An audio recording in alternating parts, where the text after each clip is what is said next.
Hello, good morning students. आज हम लोग परसेंटेज का अगला टाइप देखेंगे। टाइप 8 संख्याओं पर आधारित प्रश्न। पहला प्रश्न है, यदि किसी संख्या के 62% और 82% के बीच 198 का अंतर है, ठीक, तो उस संख्या के 92% और 56% के बीच क्या अंतर होगा। सबसे पहले हम देखते हैं कि इन दोनों परसेंट के बीच कितना अंतर है। तो अगर यहाँ 80 और 62 को हम घटा दें तो 80% माइनस 62%, ठीक, तो कितना निकल के आएगा 18, ठीक। ये 18% का अंतर है परसेंट में, ठीक। तो ये इसमें ये 18% के बराबर है 198। तो हम देखते हैं 198 बटे में 18, तो हमें चाहिए 100%। पहले वो संख्या पता कर लें, फिर उसका अंतर देख लेंगे। तो 18 एकम 18 और 18 एकम 18 कितना हो जाएगा, 11 यहाँ जाएगा, तो ये हो जाएगा 1100, ठीक है। वो संख्या निकल के आ गई 1100। अब इस संख्या का 92% और 56% के बीच अंतर बताना, ठीक। तो संख्या 1100 याद रखना। अब देखते हैं इन दोनों का अंतर कितना। तो 92 माइनस 56 बराबर, 12 में से 6 गए 6 और 8 में से 5 गया 3, 36%, ठीक। तो हमें निकालना है 1100 का 36%, ठीक है। तो 1100 और गुणे में 36 बटे में 100, ठीक। ये 2 जीरो से 2 जीरो कट गए, 11 छक्का 66 और 11 तियाँ 33, 33 और 6 कितना होता है 39, तो कितना हो जाएगा 396। ये है ऑप्शन सी, ठीक है। अब अगर आपको ज़्यादा जल्दी लग रही हो तो इसमें से आराम से वीडियो पॉज करके एक एक स्टेप लेके आप सॉल्व कर सकते हैं, ठीक है। अब आगे चलते हैं नेक्स्ट क्वेश्चन की ओर। अगला क्वेश्चन है, एक परीक्षार्थी को एक परीक्षा में 72% अंक मिलते हैं। अगर ये 360 अंक हैं तो अधिकतम अंक क्या होंगे। मतलब उसको कितना अंक मिला 72%, वो 360 अंक के बराबर है। मतलब कि 72% की वैल्यू कितनी है 360, तो हमें अधिकतम अंक मतलब 100% चाहिए, ठीक। तो बटे में यहाँ 72 कर देंगे, गुणे में 100, ठीक। और 36 दूना 72 और 2 पंचे 10, ठीक, 5 आया। और यहाँ कितना 360, तो ये हो जाएगा 500, ठीक है। अधिकतम अंक कितने हो जाएंगे 500, ठीक है। अब आगे चलते हैं। अगला क्वेश्चन है, एक परीक्षा जिसमें पूर्णांक 500 था, ए बी की तुलना में 25% अधिक अंक प्राप्त करते हुए बी सी की तुलना में 60% अधिक अंक प्राप्त हुए, सी को डी की तुलना में 20% कम अंक प्राप्त हुए। यदि ए को 80% अंक मिले हों तो डी कितने प्रतिशत अंक मिले, ठीक है। अब इसको बहुत ध्यान से बहुत आराम से समझना। फिर से देखते हैं, जैसे हमने लिख दिया ए, यहाँ लिख दिया बी, यहाँ लिख दिया सी और यहाँ लिख दिया डी, ठीक। तो हम लोग शुरू करेंगे पीछे से, ठीक। अब इसमें है सबसे पहले कह रहा है, लास्ट वाला देखते हैं, सी डी की तुलना में 20% कम अंक प्राप्त करता है। तो सी जो है अगर इसको हम 100 मानेंगे तो ये 20% कम मतलब 80 प्राप्त करता है, ठीक है। अब बी जो है वो सी की तुलना में 60% अधिक, तो बी सी कितना 80, 80 का 160, 80 गुणे 160 बटे में 100, ठीक। तो 16 128, 128 आ गया। अब कह रहा है कि ए बी की तुलना में 25% अधिक, अब इसका 125 निकालेंगे, ठीक है।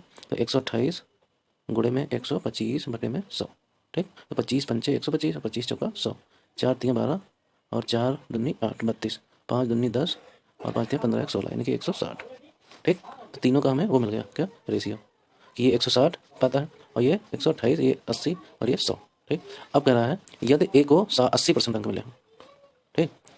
तो ए को यहाँ मिले कितने हैं 160, तो 160 80% है, तो डी को कितने परसेंट अंक मिले, तो डी ए का कितना परसेंट है। बल्कि हम ये देख लेते हैं कि अगर 80% है 160, 80% है 160, तो हमें 100% चाहिए। फिर से इसको काट के जो है कम है, पूर्णांक कुल 100 था तो उसको 80% अंक मिले ए को, तो 500 का पहले 80% निकाल लो, ठीक, बटे में 100, तो 8 पंचे 40 मतलब 400 अंक मिले, ठीक। तो ये 400 अंक उसको मिले, और लेकिन है ये कितना 160, जब रेशियो में हमने देखा था तो उनके अनुसार 160, तो 400 है कितना 160 जो रेशियो में मिला था, और हमें चाहिए कितना 100, बी का कितना था 100, ठीक। तो ये से कट गया, 4 चौका 16 और 4 25, ठीक।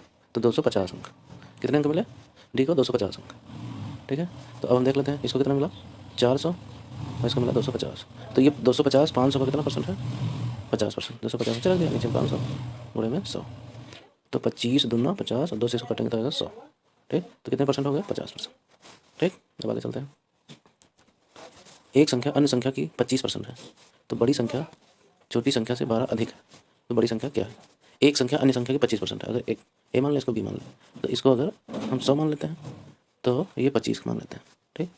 बड़ी संख्या छोटी संख्या से 12 अधिक है, परसेंटेज में कितना अधिक है 75% अधिक है, और लेकिन संख्या में कितना अधिक है 12, तो बड़ी संख्या क्या है, तो कहने वाला 100% पूछा है, तो 12 बटे में 75 गुणे में 100, ठीक। तो 25 से काटेंगे, 25 तियाँ 25 चौका 100 और 3 चौका 12 4 चौक 16, ठीक, ये हो जाएगा बी, ठीक है। अब आगे चलते हैं। अगला क्वेश्चन है, दो संख्याएं किसी तीसरी संख्या से की तुलना में 40% और 50% कम है, दूसरी संख्या को पहली संख्या के बराबर करने के लिए कितने प्रतिशत से बढ़ाना होगा, ठीक है। तो पहले तीनों संख्या लिख लेते हैं, माना फर्स्ट हो गई, ये सेकंड हो गई, ये थर्ड हो गई, ठीक। अब है कि दो संख्या है, एक तीसरी संख्या की तुलना में 40%, अगर ये 100 है हाँ, तो 40% और 50% कम है, तो इसकी 40% कम यानी कि 60 होगी, तो इसकी 50% कम मतलब 50 होगी। ठीक। तो अब इसको भूल जाओ, अब सिर्फ ये देखो कि पहली और दूसरी संख्या में क्या पूछ रहा है। दूसरी संख्या को पहली संख्या के बराबर लाने के लिए ठीक कितने प्रतिशत बढ़ाना होगा। ठीक है, नहीं इसको पलट देते हैं, क्योंकि ये तुलना जब कर रहा है तो ये कर रहा है कि इधर से शुरू करेगा। ठीक है, कि तीसरी संख्या से कम से 40% कम है, 50% कम है। इसको दोबारा रख देते हैं, फर्स्ट, सेकंड और थर्ड। ठीक, तो ये 100 है और ये 60 है और ये 50। ठीक, तो कह रहा है कि दूसरी संख्या को पहली संख्या के बराबर लाने के लिए दूसरी संख्या को पहली संख्या के बराबर नहीं, वही सही था, सॉरी, फर्स्ट सेकंड थर्ड। ठीक, तो ये कितना था 40, ये 60 था और ये 50 था, तो कितना बढ़ाना पड़ेगा 10, किस में से 60 में से, बड़े में 100। ठीक, तो ये से कट जाएगा। अच्छा, 100 को 6 से भाग करेंगे तो 16 छक्का 96। ठीक, ये आएगा 16.67%। ठीक है, अब आगे चलते हैं। अगला क्वेश्चन है, किसी संख्या को 25% कम करने पर 225 प्राप्त होता है, उसमें कितने प्रतिशत की बढ़ोतरी की जाए कि 375 प्राप्त हो। ठीक है, ये सेम है क्वेश्चन है। तो 25% कम करने पर कितना, इसका मतलब अगर कोई संख्या 100 है तो उसका 25% कम करेंगे तो कितना बचेगा 75। ठीक, तो कहने मतलब 75% की वैल्यू कितनी है 225 है, तो पहले 100% निकाल लो। ठीक, 75 गुणे में 100, तो यहाँ हो जाएगा चौका, यहाँ हो जाएगा 3 25। ठीक, और 3 7 21 और यहाँ बचा कितना 1 15 3 5 15 यानी कि 75। तो 75 दूना 150 दूना 300। ठीक है, वो संख्या हो जाएगी कितनी 300। ठीक, अब कह रहा है तो उसमें कितने प्रतिशत की बढ़ोतरी की जाएगी 375 प्राप्त, तो कितना बढ़ाना पड़ेगा 75 किस में 300 में, तो 300 नीचे रख दो गुणे में 100।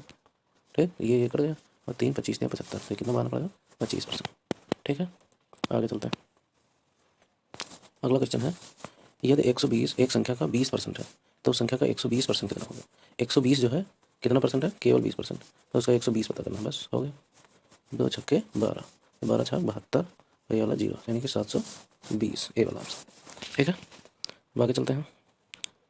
अगला क्वेश्चन है, एक संख्या में 30% की वृद्धि हुई, फिर 25% की कमी आई, फिर 25% की वृद्धि हुई, संख्या में कितने प्रतिशत की वृद्धि या कमी हुई। ठीक है, तो हम इसे लिखेंगे, मानो संख्या 100 थी, उसमें 30% की वृद्धि हुई तो कितनी हो गई 130 हो गई, बटे में 100। ठीक, फिर 25% की कमी आई, तो इस संख्या में 25% कमी आई मतलब कितनी बची 75% बची, अगर ये 100 है तो बची कितनी 75%। फिर 25% की वृद्धि हुई तो जितना ये है उसका 25% बढ़ गया, मतलब 125% बटे में 100। बस इसको सॉल्व कर लेंगे, ये 100 से ये 100 कट गया, ये 0 से 1 0 ये कट गया, यहाँ 5 आ जाएगा और यहाँ 4 आ जाएगा। ठीक, अब यहाँ 5 दूना 10। ठीक है, अब कितना बचा, यहाँ 4 हो गया, 4 दूनी 8 और फिर इसको गुणा कर देंगे 13 गुणे 75। ठीक है, तो 13 5 65 और 13 13 से 91 और 6 97। ठीक, बटे में 4 दूनी 8। ठीक, 8 से इसको भाग दे देंगे, 8 एकम 8, बचा कितना 1 हो गया 17, 8 दूनी 16, बचा कितना 1 हो गया 15, 8 एकम 8, तो कितना है 121, मतलब जो संख्या 100 थी वो 121 दशमलव समथिंग हो गई, तो कितना परसेंट बढ़ा 21% की वृद्धि। ठीक, इसमें दशमलव पूछा नहीं गया इसलिए बताना नहीं, हमें बताना 21% की वृद्धि हुई। ठीक है, आगे चलते हैं। ये आज का लास्ट क्वेश्चन था। ठीक है, अब आगे मिलते हैं अगले वीडियो में, तब तक के लिए